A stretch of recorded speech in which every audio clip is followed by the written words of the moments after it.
तो सॉक्स बनाने के लिए मैंने यहाँ पे पुरानी स्वेटर ली है, ये स्ट्रेचेबल है काफ़ी, और आप भी कोई भी स्ट्रेचेबल टॉप या फिर स्वेटर का यूज़ कर सकते हैं सॉक्स बनाने के लिए। तो इसमें से मैंने पीछे का हिस्सा थोड़ा सा कट कर लिया है और अब इसको मैं एक बार सेंटर से इस तरह से फ़ोल्ड कर रही हूँ। उसके बाद एक बार हमें और सेंटर से इस तरह से फ़ोल्ड कर देना है। तो इस तरह से करने के बाद आप देखेंगे कि कपड़ा हमारा 4 पार्ट्स में आ जाएगा। अब देख सकते हैं यहाँ से, देखिए कपड़ा हमारा यहाँ से ओपन साइड है और यहाँ ऊपर की तरफ से भी ओपन साइड है, यहाँ से 2 फोल्डेड वाली साइड है और यहाँ से कंप्लीट फोल्ड है कपड़े में। तो जहाँ पर भी कंप्लीट फोल्डेड वाली साइड है उस तरफ पे हमें अपना पाँव इस तरह से रखना है और इसके चारों तरफ से आधा आधा इंच का सिलाई मार्जिन लेते हुए हमें निशान लगाना है। तो देखिए ये स्ट्रेचेबल है कपड़ा, इसलिए ज़्यादा सिलाई मार्जिन नहीं लेना है, सिर्फ आधा आधा इंच का ही हम सिलाई मार्जिन लेंगे और सेम मार्किंग के ऊपर यहाँ पे कटिंग कर लेंगे। तो इससे हमारी लेंथ और विड्थ निकल आई है कपड़े की, हमें कितनी लेनी है। अब थोड़ा सा नज़दीक से दिखा देती हूँ। तो देखिए यहाँ से ये पूरे पार्ट्स अभी ओपन है, यहाँ से भी ओपन है, बस यहाँ से फोल्डेड वाली साइड है। तो जहाँ पर फोल्डेड वाली साइड है वहाँ पे इंच टेप को हमें रखना है और देखिए 9.5 इंच का मेरे इसमें लंबाई आ रही है। अब इसको सेंटर से हम फोल्ड कर देंगे, सेंटर से फोल्ड करके बीचों बीच पे एक निशान लगाना है। अब इस निशान से नीचे या ऊपर किसी भी साइड पे आप आधा इंच पे निशान लगा लीजिए। तो मैं नीचे की तरफ पे ये आधा इंच पे निशान लगा रही हूँ। अब इस निशान पे अंदर की तरफ को 1 इंच यानी कि 1 इंच पे निशान लगाना है।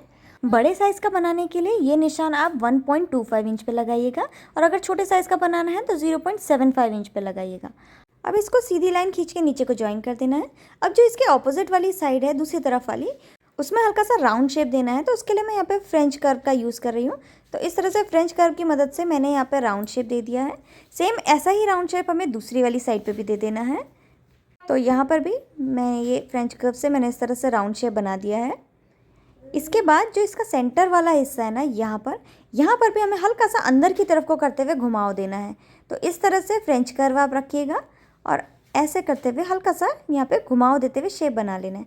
अब सेम मार्किंग के ऊपर हमें इसकी इस तरह से कटिंग कर लेनी है। देखिए इसको करने के बाद यहाँ पर हमें हल्का सा राउंड शेप देना है इस एरिया पे और इसकी भी इस तरह से कटिंग कर लेनी है।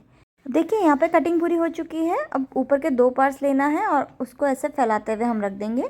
तो देखिए ये दोनों पार्ट्स एक दूसरे के ऊपर इस तरह से रखे हुए हैं। अब इसकी जो राउंड वाली साइड है यहाँ पे आधा इंच की दूरी पे हमने सिलाई लगा लेनी है। तो सिलाई लगा ली है। अब इसको हम एक पार्ट को उठाएंगे और पीछे की तरफ को पलट देंगे जिससे ये सीधी तरफ को टर्न हो जाएगा।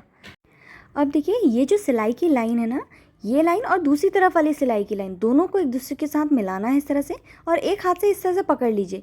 उसके बाद ये जो हिस्सा है ना, इसको दूसरे वाले हिस्से पे ऐसे पलट के रखना है और इसको हम ऐसे टर्न कर देंगे। तो ये यहाँ पे देखिए कुछ इस तरह से इसका शेप बन जाएगा। इस तरह से करने के बाद अब हमें जो इसकी ये जो ओपन वाली साइड है, यहाँ पर ये ओपन वाली साइड में सिलाई लगानी है आधा इंच की दूरी पे। तो सिलाई लगाने से पहले देखिए यहाँ पर जो ये सिलाई मार्जिन है इसकी दोनों तरफ पे 1.5 इंच का हम जगह छोड़ते हुए इतना हिस्सा छोड़ देंगे इसको सीधी तरफ को पलटने के लिए और बाकी के हिस्से में हम यहाँ पर आधा इंच की दूरी पे इस तरह से करके सिलाई लगा लेंगे। तो इसमें सिलाई कैसे लगानी है वो मैं आपको दिखा देती हूँ। तो इस तरह से यहाँ कॉर्नर तक सिलाई लगाई। इसके बाद सेम इसी तरह से दूसरी वाली तरफ पे भी हम यहाँ पे आधा इंच की दूरी पे इसमें सिलाई लगा लेंगे। तो सिलाई लगाई और जहाँ तक भी हमने मार्क किया है वहाँ पर सिलाई को रोक देना है। तो ये देखिए इस तरह से सिलाई लगा ली है और यहाँ से थोड़ी सी जगह छोड़ दी है पलटने के लिए।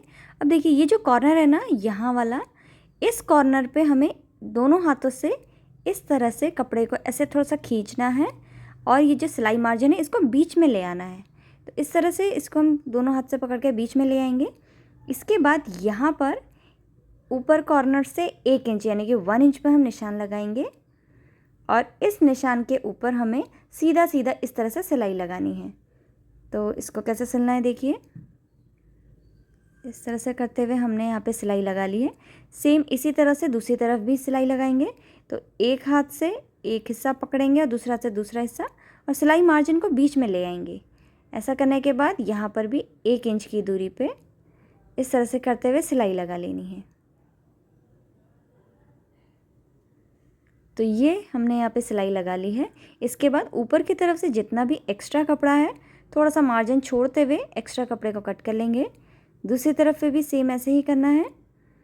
तो ये देखिए मैंने यहाँ पे देखिए सिलाई लगाई और यहाँ पर इस तरह से हमारा यहाँ पे बना है कॉर्नर पे दोनों तरफ पे। अब देखिए ये जो हमने जगह छोड़ी थी इसको पलटने के लिए, यहाँ से हम दोनों हिस्सों को बाहर को निकाल देंगे। तो ये एक साइड निकाला और सेम इसी तरह से दूसरी वाली तरफ पे भी हमें इसको बाहर को निकाल देना है। तो सीधी तरफ को पलटने के बाद ये कुछ इस तरह से दिखेगा। यहाँ पर जो हमने अभी 1 इंच की दूरी पे जो सिलाई लगाई थी वो कुछ इस तरह से आएगी।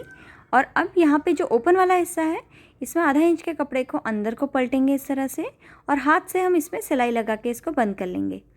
ठीक है, तो इसको मैं यहाँ पे सिलाई लगा के मैं बंद कर लिया है, देखिए मैंने यहाँ पे। अब इसके बाद हमें एक जो हिस्सा है इसको दूसरे वाले हिस्से के अंदर डालना है।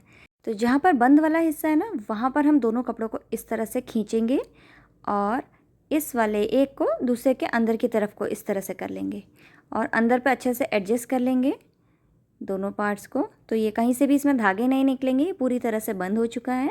और सेम इसी तरह से हमें दूसरे वाले हिस्से का भी बना लेना है, तो वो भी मैं बना लूँगी। और अब मैं इसको पहन के आपको दिखाती हूँ कि ये कैसा लग रहा है। और कपड़ा ये स्ट्रेचेबल होने की वजह से काफ़ी इजीली पहना जाएगा और इसकी फिटिंग भी बहुत अच्छी आएगी। तो बनने के बाद ये कुछ इस तरह से दिखेगा। और अगर आपको वीडियो पसंद आए तो please like, share and subscribe. Thank you.